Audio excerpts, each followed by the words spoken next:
प्रेम शुक्ला।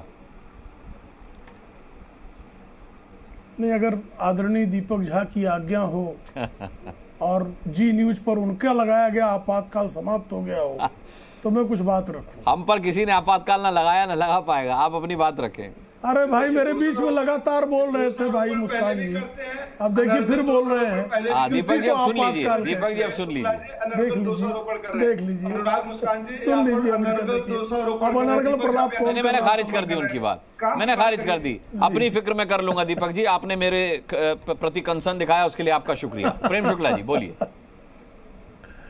जी नहीं, मैं मेरी फिक्र कर रहा हूँ कि लगातार मेरे बीच में कांग्रेस के प्रवक्ता बोलते हैं और उसके बाद फिर मेरी आवाज बंद कर दी जाती है, फिर प्रश्न दूसरे से पूछ लिया जाता है, तो मुझे बोलना है कि नहीं बोलना है मैं आप बता दीजिए मुझे कि अगर पहले जो है मेरे चैनल पर आपकी आवाज बंद नहीं होगी प्रेम शुक्ला, आप बेफिक्र रहें, किसी की आवाज बंद नहीं होगी।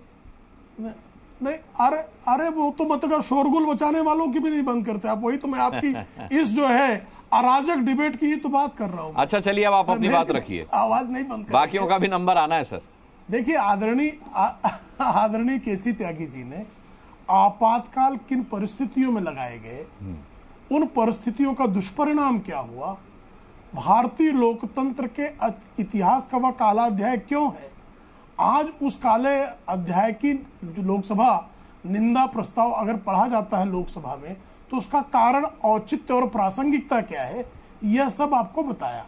बहुत स्पष्ट तौर पर है कि इस देश का संवैधानिक लोकतंत्र, जब हम लोकतंत्र के स्वराज के अमृत काल में हैं तो आपातकाल जैसा शोक काल इस देश में फिर लौट कर ना आए। जो आज संविधान की प्रतियां लेकर टहल रहे हैं, इनकी मातामह ने किस तरह से इलाहाबाद हाई कोर्ट के एक निर्णय जिसमें उनका जनप्रतिनिधित्व अधिनियम के तहत भ्रष्टाचार के मार्ग को अपनाकर चुनाव जीतने के कारण सदस्यता रद्द कर दी गई, तो उन्होंने पूरे देश पर आपातकाल लाद दिया। 26 जून 1975 की सुबह जब हुई तो इस देश में लोकतंत्र निलंबित था, संसद के अधिकार निलंबित थे, कार्यपालिका जो है विकेंद्रित होने की जगह केंद्रीकृत करके एक परिवार की मुट्ठी में बांध दी गई थी, न्यायपालिका जो है उसकी स्वायत्तता समाप्त कर दी गई थी।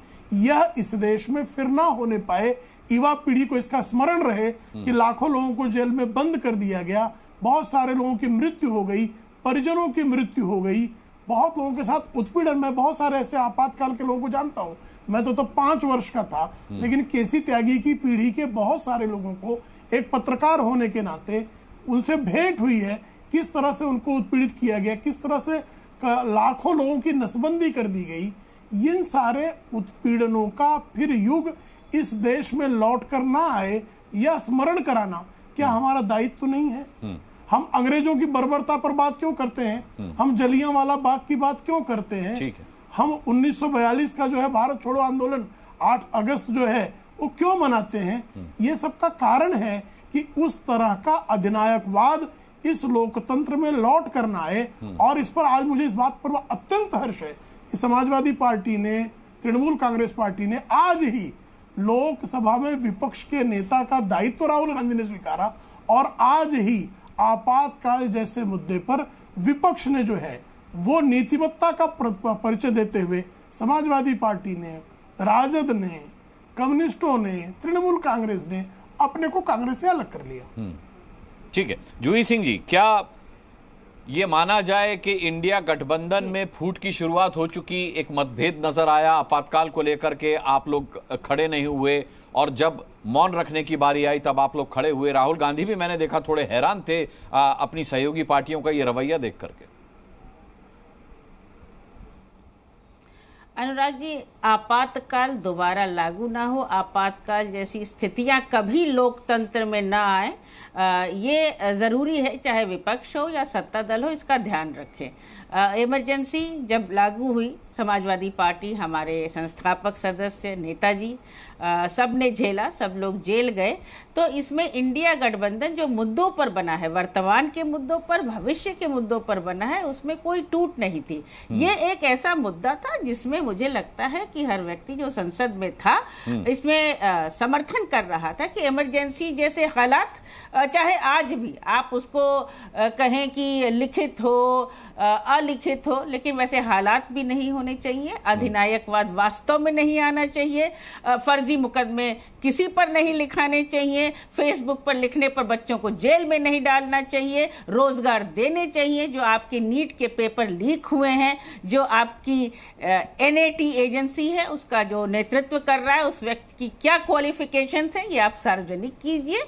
साथ ही कोई भी मुद्दा होगा, ये तो वही बात है कि कल को ईश्वर न करे, हम एक बहुत ही मजबूत लोकतंत्र हैं, अगर कभी हमारी सीमाएं खतरे में हो तो हम लोग तो सब साथ ही खड़े होंगे ना। इसमें फूट और विवाद ढूंढने की कोई जरूरत नहीं है। जहां तक अभी लोकतंत्र सेनानी की बात हुई तो मैं तो अपने राष्ट्रीय अध्यक्ष की बात उठाऊंगी कि नेताजी ने लोकतंत्र सेनानियों को भत्ता, उनको विभिन्न सुविधाएं देने का एक बहुत ही ऐतिहासिक निर्णय लिया था, तो भारतीय जनता पार्टी उसको बढ़ाए 1 लाख तक करे। जब रक्षा मंत्री थे तो एक बहुत ही ऐतिहासिक निर्णय तब भी लिया गया था कि आज हमारे शहीदों का जो शव है वो गांव जाता है, ससम्मान जाता है, पहले उनकी यूनिफॉर्म जाती थी। तो इस मुद्दों पे मुझे नहीं लगता कि भारतीय जनता पार्टी को भी कोई विरोध होगा।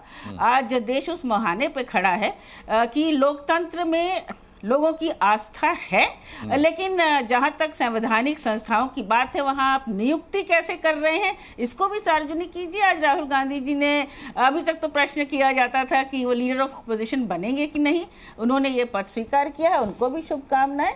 और हमारे आदरणीय स्पीकर साहब को भी शुभकामनाएं। राष्ट्रीय अध्यक्ष जी ने कहा है कि उतने ही निष्पक्षता से वो विपक्ष की भी आवाज सुने, और जैसे हम लोगों ने मंजर देखा था कि कई सांसदों को निष्कासित कर दिया गया था, दोबारा वो मंजर हमारी संसद में न दिखाई दे, क्योंकि विपक्ष भी महत्वपूर्ण है। जी अनुराग जी। ज्योत्सना, क्या बुराई है जिस तरीके से जूही कह रही हैं कि भाई इंडिया गठबंधन मुद्दों के आधार पर बना था, वैचारिक मतभेद चलते रहते हैं, वैचारिक असहमतियां चलती रहती हैं, वो तो एनडीए में भी हैं। कई ऐसे मुद्दे हैं, चाहे वो विशेष राज्य का दर्जा हो, चाहे मुस्लिम आरक्षण हो, जिस पर वैचारिक तालमेल आपको अभी सरकार के साथ बनाना है, बीजेपी के साथ बनाना है। तो अगर उस मुद्दे पर बीजेपी कोई बात करती है और आप खड़े नहीं होते हैं तो इसका ये मतलब तो नहीं कि आप साथ नहीं हैं। तो इसको क्या इस तरीके से देखा जाना गलत है कि भेद पड़ गया या मतभेद हो गया या इंडिया गठबंधन में फूट नजर आ गई? अनुराग जी, पहले तो बात यह है कि एक हफ्ते पहले हम लोग अगर पीछे जाएं तो आप शायद आपके डिबेट में या कई और चैनल के डिबेट में बहुत जोर से ये लोग बोल रहे थे कि टीडीपी और एनडीए में कुछ ये आ गया, जेडीयू से कुछ डिफरेंसेस हैं, हमारी डिबेट में बोल रहे थे। पहली बात तो वो बोल रहे थे, हाँ, तो आप बात साफ हो गई। तो अगर मुद्दों के बेस पे अगर उन लोगों में थोड़ी बहुत मतलब क्या बोलते हैं डिफरेंसेस रहेंगे शायद, बिकॉज वी आर ऑल, हम लोग दूसरे पॉलिटिकल पार्टी से बिलोंग करते हैं, हमारी आइडियोलॉजिकल सिमिलैरिटीज होगा, मगर मुद्दों के बेस पे कहीं इधर उधर की एक छोटी मोटी डिफरेंसेस होंगे, आई डोंट डिनाई दैट। अभी यहाँ की बात आए तो आज मैं आपकी पूरी ये जो डिबेट पूरा फॉलो कर रही थी अनुराग जी, मेरा एक ही डाउट था, जो हुआ वो गलत हुआ, उसमें तो कोई डाउट नहीं है ना जी। जो हुआ वो गलत हुआ था और हम लोग उसी को बोल रहे हैं ना, गलत हुआ, वही तो बात थी और कोई बात थी नहीं। तो वो तो राहुल गांधी भी मान चुके हैं, कांग्रेस का यही तो कहना है कि गलत हुआ, ये तो राहुल गांधी भी मान चुके हैं। जा रही है तो इनको परेशानी कहां हो रही है? नहीं अनुराग जी, अगर वो बात गलत थी, वो बात अगर दोहराई जा रही है कि बात गलत थी, तो इनको क्यों परेशानी हो रही है? वही मेरा क्वेश्चन है। दीपक जी, आपको क्यों परेशानी हो रही है? अगर वही जो बात गलत थी, अगर वही कहा जा रहा है कि वो गलत थी, तो गलत को गलत कहने में आपको परेशानी क्यों हो रही है? हम ये बोल रहे हैं कि बात गलत है, वही चीज को हम लोग दोहरा रहे हैं, तो आपको क्या परेशानी हो रही है? जी न्यूज़।